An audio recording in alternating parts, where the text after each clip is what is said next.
What's going on, YouTube? This is Boxingwave. Please, if you haven't already, subscribe to the channel. All right. Also, if you like and enjoy the content, please share the video and hit the thumbs up for me. Do me that favor. So the big fight is this Saturday, and what I'm gonna do is normally I just do a breakdown video and I talk about everything in the video. I think there's so many factors, so many keys, and it's such a big fight. I'm gonna break it down into 3 videos. All right, this is gonna be the first of the 3.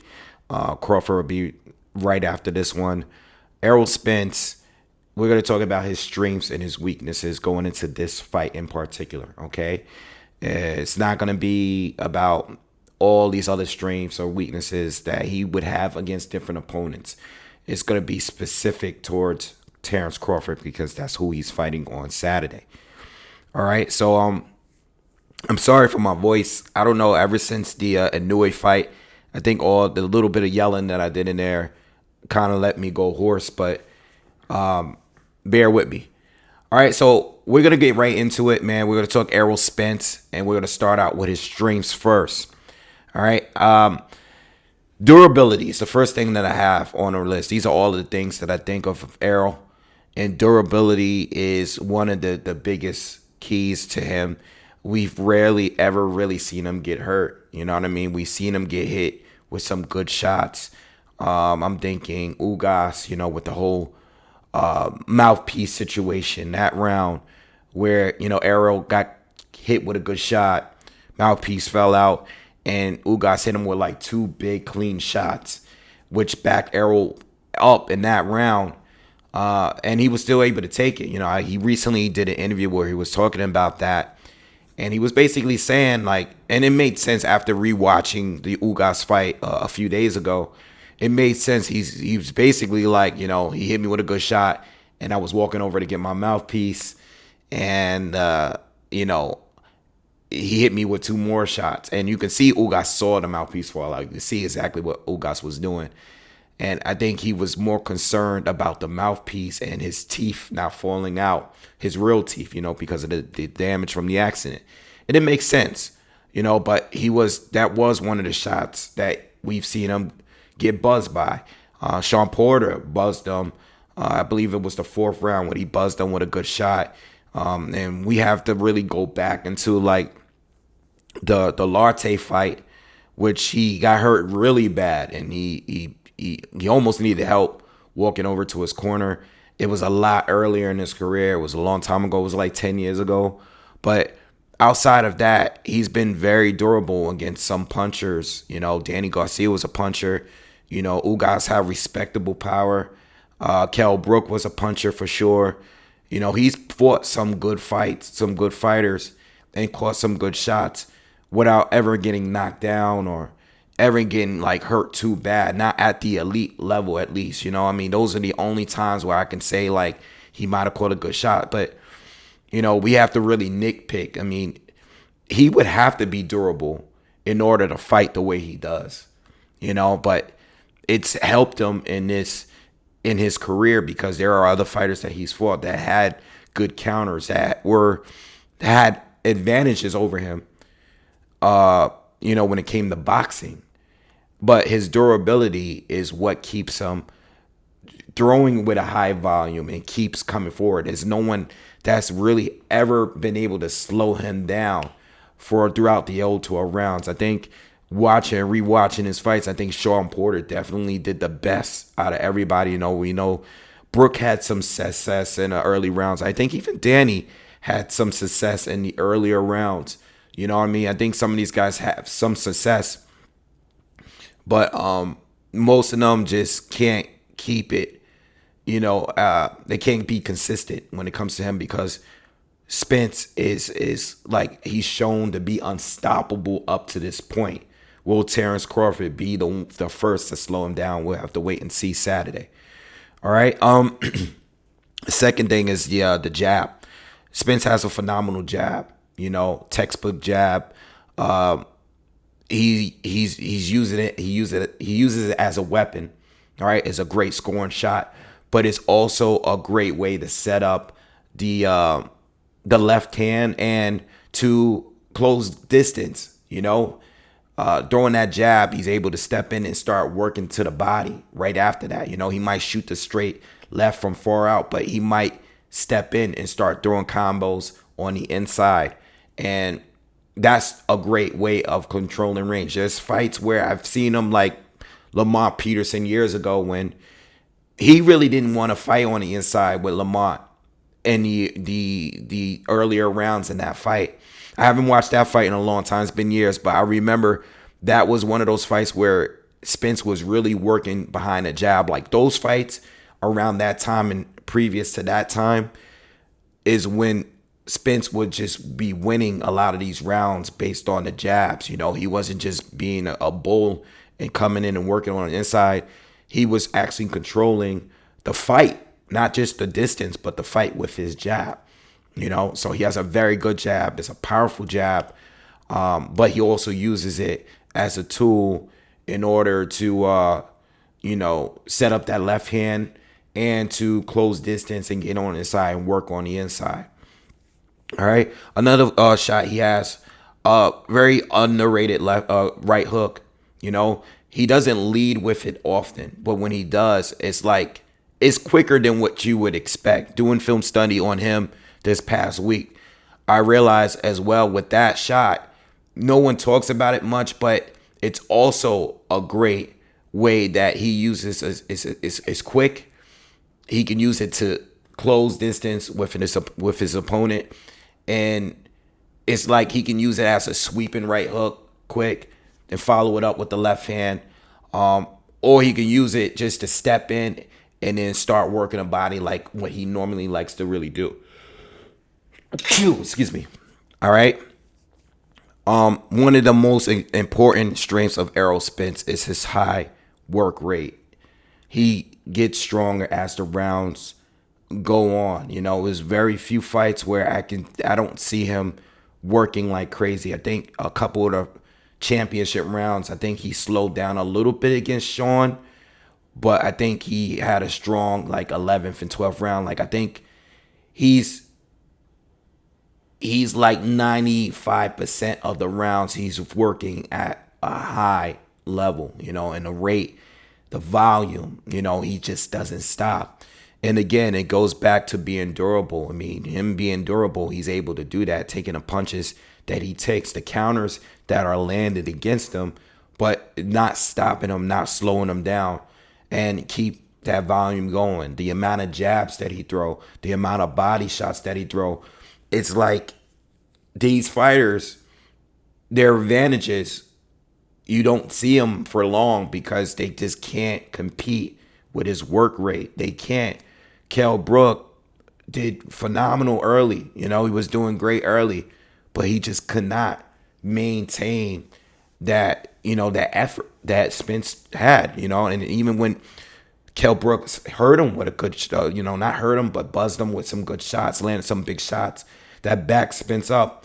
Spence is coming right back at you, and he's landing 3-4 of the amount of times that you're landing. You know what I mean? Same thing with Ugas. Ugas, I think he did Ugas the dirtiest out of everybody because Ugas, even though he's a very good counter puncher, right? Once he got into going into war with Spence and he wasn't able to control distance and get out of range, get outside of range of Spence, it was over, you know, because now you're trading with Errol Spence. You're fighting out of a high guard so Spence can hit you to the body. He can continuously hit you around the guard, and all you're doing is clamming up, and you're a stationary fighter on top of that. So, the high work rate of Errol Spence has always and continuously been one of the major advantages, if not the biggest advantage of Errol Spence, that you got to assume if you're going into a fight with him, he's going to give you the same work rate for 12 rounds. You just have to assume that. You have to find him another way to beating him, you know, because you're not going to outthrow him. You have to be more effective with your shots. I personally believe he needs to get hurt, you know, because he's just going to keep coming over and over. He's not going to stop. Another strength of Errol Spence, and another one of his biggest strengths and what he's known best for, is his body punchers. He's one of the most cerebral body punchers in the sport in general. You know what I mean? He's relentless, but they're not just wasted punches. He is relentless and they're placed perfectly, especially these guys that ends up fighting out of a high guard where the body is exposed. You know, he is relentless, and especially when they're in close range, he's gonna dig and work your body. You're gonna feel every punch, you know, because he's a heavy puncher. And these guys are normally very stationary. You know, it's not many guys like Sean Porter. I have to keep bringing up Sean Porter because I think Sean Porter was doing the best in order to like contain him a little bit, you know, and match his energy, because Sean Porter has a phenomenal work rate too. And he's a pressure fighter as well. But he's not the puncher that Errol Spence is. I think Errol, he places his body shots a lot better. He's more consistent, you know what I mean?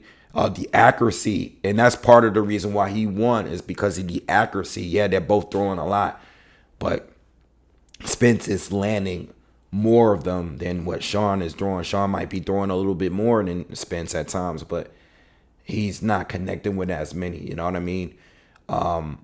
Errol is throwing punches all over your body, but the body shots is what really does a lot of these fighters, and it slows them down and makes them, even the movers, become a lot more stationary because they've been getting hit all over. But to the body, that's where he really shines. You know what I mean? He's a good combination puncher too, especially when he has a good rhythm going. You know, even though a lot of the shots could be wasted at times because he's just pounding on you, you know, I think that he just scores a lot of those shots, especially because, again, these fighters are forced to clam up because he's just relentless. So part of him being relentless is because he's throwing combinations all the time, right? He might set things up for the jab, or maybe the first 3 or 4 rounds, you might get Errol Spence that's, you know, fighting and working behind his jab, all right? And throwing some pot shots here and there. But once he really gets it going, he's throwing combinations, especially on the inside, mid-range. That's where he really shines. And he's a very good combination puncher. I mean, all he throws is combinations, you know, once he gets it going, all right? Another key thing with Errol, and doing the film study, and I noticed this, regardless of how you feel about him outside of the ring and how he is disciplined outside of the ring, obviously, you know, the drinking issues, gaining weight, you know, inside of the ring, on the fight, as the fight is happening, he is one of the most disciplined fighters. I've heard Derrick James give him, you know, insight and instructions on what to do going into the next round. And I've seen Errol Spence do exactly what his coach has told him to do. You know, he sticks to the game plan. You know, so say what you want about him, but he's very, very disciplined as the fight is actively on, as it is going, you know. He doesn't seem like a fighter that's drift too much away from what the game plan is. And, you know, and I think that it does say a lot, you know. I mean, I think it's all mental, you know, and if you are going to the fight mentally strong, sticking to what you were told to do or what you had planned to do leading up to the fight, that's a huge strength. You know, I always constantly bring up Teofimo Lopez losing to George Kambosos, who Kambosos has not looked good since that fight. But George won that fight because of discipline. And Teo more so lost because he was not disciplined, had a terrible game plan. And we showed in that fight he's much more talented than what we saw that night. But it's based on the night. It's based on discipline and mental and all these other things in order to win these fights. Fighters that are great fighters lose fights just because of fear. And I think Errol, going to every fight, he's always working. You know what I mean? And this is why he's been so successful leading up to this fight here. All right. I think, and I'm gonna speak on Errol's feet a lot in this video. But one of the strengths about his feet, and even though he's very flat-footed, you know, very flat-footed, very lead foot heavy and all of that, but he's able to put the power down, you know what I mean? And I think his feet are a little bit underrated as far as when I saw the Sean Porter fight. You really saw his counterpunching ability in that fight. You know, a lot of people just say he's robotic. And there were times where he can do those quick step backs, counters, and he caught Sean. You know, being that Sean is a guy that likes to rush his fighters and, you know, be really physical in that fight. He was able to, you know, use that towards his advantage and step that quickly. Now, sometimes he will lose his balance. He doesn't do it as good as Crawford or even Sean or even some of the guys that have, you know, quicker legs and stuff. But he's good at, he's better than what you would think. You know, I don't know if it's going to be a factor in the Crawford fight, but you can't sleep on his feet. He could be quicker than what you expected. Not only that, but he's excellent at cutting off the ring. You know what I mean? So if you are a mover, and a few guys that we've seen that move really well, like a Chris Algieri or Sean Porter, or guys that are trying to avoid him, it's going to be hard to do it if you're not giving him anything to make him slow down. If you're not landing anything to make him respect you, it's going to be hard to really avoid him and get away from him, because he's great at cutting off the ring. You know what I mean? So he's excellent at that. And one of the last things is he fights very well out of the clinch. You know, he's always going to find, up to this point, being tied up has not slowed him down. Guys have tried to tie him up, hold him, control him, you know, and just avoid getting hit by him. Most of his opponents have not been very successful in those situations, and he's always been able to either find space or do stuff with his that free hand. You know, he would get, if not both of his hands free, he would get one of those hands free and still connect on the inside and rough you up on the inside. You know, but he's very strong, and a lot of these guys cannot hold on to him. And depending on the referee, who is going to be, the referee is going to be Harvey Dock. And I wanted to bring this up because it's very important, because I think referees, depending on the styles of the fighters, is very important. Crawford is actually one of the best fighters out there that ties up as well. It is actually a strength of his as well. So I'm curious to see how Crawford does trying to hold Errol Spence, who's very strong, but Bud is very strong himself. So I'll speak more on that when I do a video on Bud. But Harvey Dock is not a guy that gets too involved in fights. You know, now if this was Kenny Bayless, Kenny likes to jump in as soon as the moment that these fighters would like to tie up. So he'll come in immediately and break them up instead of letting the fighters fight out of the clinch. Harvey Dock is not like that. He's more like, he kind of lets you guys do your thing. He only gets involved when he has to get involved. So we're going to see what happens when these guys are fighting on the inside and they are going to be tied up. You know, Errol is very, very hard up to this point. A lot of fighters didn't have much success holding Errol. Even Kell Brook, who had he did very well holding Sean Porter in their fight years ago. Had a lot of trouble dealing with Errol Spence, because Errol, being that he fights at a high rate, doesn't get great stamina, fighting at a high level in those later rounds, he's able to fight himself out of the clinch very well. All right, so let's go to the weaknesses. All right. A lot of things is going to be based on feet.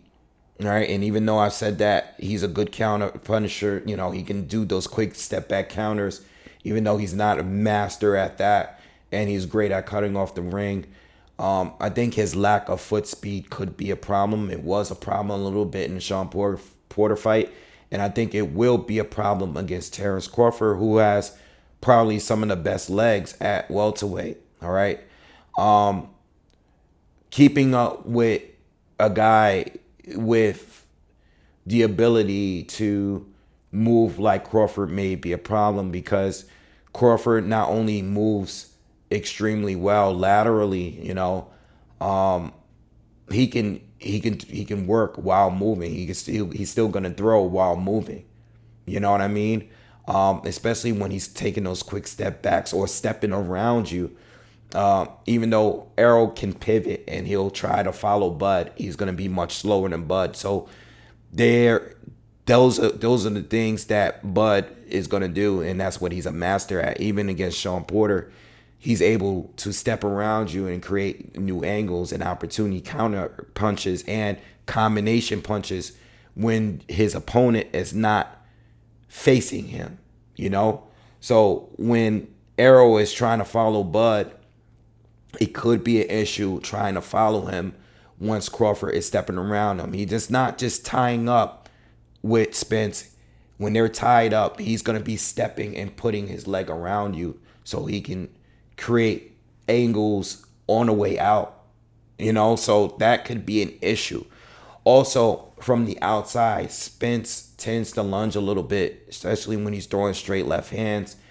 And when he's trying to get on inside. I mean, his plan is always trying to get on the inside because that's where he likes to really work. So sometimes he leans forward a little too much when not only when he's throwing straight lefts, but and also when he's ducking underneath like an expected counter. He's leaning too forward, leaning over his his lead foot. And guys like Crawford, guys that are good counter punchers, it might set him up for a good counter, you know, and that could be a issue for Spence. You know, I've seen it in every one of his fights, every single one. You know, I think he is so aggressive sometimes, and he wants to work so much that sometimes he throws certain punches that are not in the best positions, and it leaves him open to get counter. A lot of these things or weaknesses are leading to him getting countered by certain shots. All right, so when he's throwing the left hand on the outside, when he's throwing the jab, he shoots the left hand. Sometimes his foot, he's so heavy on that foot, he tends to like lean over, you know what I mean? And you don't want to get caught with an uppercut because you're leaning too forward, you know? Or when you're ducking down, coming in, you don't want to get an uppercut there, you know, or get clipped with a left hook or something as you're coming back up. You know what I mean? When you're ducking down, you got to watch out for the shot, especially with Terrence Crawford, you know? A weakness with Spence when it comes to being so high volume, I think he has good defense when he's at a slower pace, okay? When he's fighting on the outside and he's working behind his jab, I think he has good defense. A lot of parries, a lot of glove blocks, and a lot of stepping in and out of danger, you know, when he's fighting more on the outside. All right, but once he starts to really open up, all right, and he starts to be the bully that he is in high volume, throwing all these punches, shots, yes, they are wasted. They're not, I wouldn't want to call it wasted punches because even though he's landing to the arms and he's landing all these other places that might not actually be scoring shots, I think he's just trying to beat you down, wear you down. You know, you saw that in Ugas fight where not every punch is landing clean, but Ugas got to a point where he couldn't even throw anymore. You know what I mean? Not only because of fatigue, but he's probably feeling pain all over.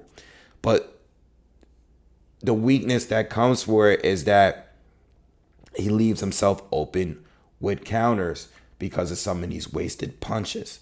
Right? Some of these punches, once he just starts slugging it out, a guy like Crawford, who knows how to create space, knows how to he has all these crazy angles and stuff, and probably has a hand speed advantage as well. Those are going to leave opportunities for him, being that he's so high volume.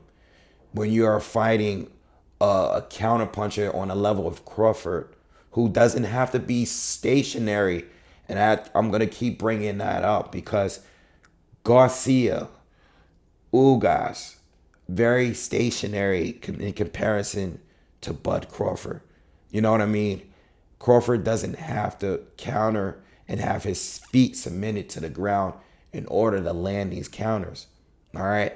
So when Errol was throwing, and you know, he's, even whether it's on the inside or not, he has to worry and be concerned about some of those counter punches that's going to follow those wasted shots that he's drawing. You know what I mean? Because it's going to be a dog fight for real, because Errol Spence is a dog.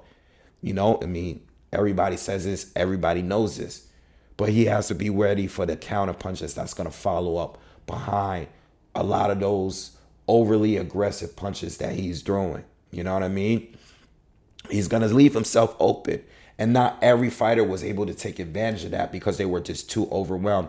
And he might overwhelm Terrence Crawford. We just have to wait and see.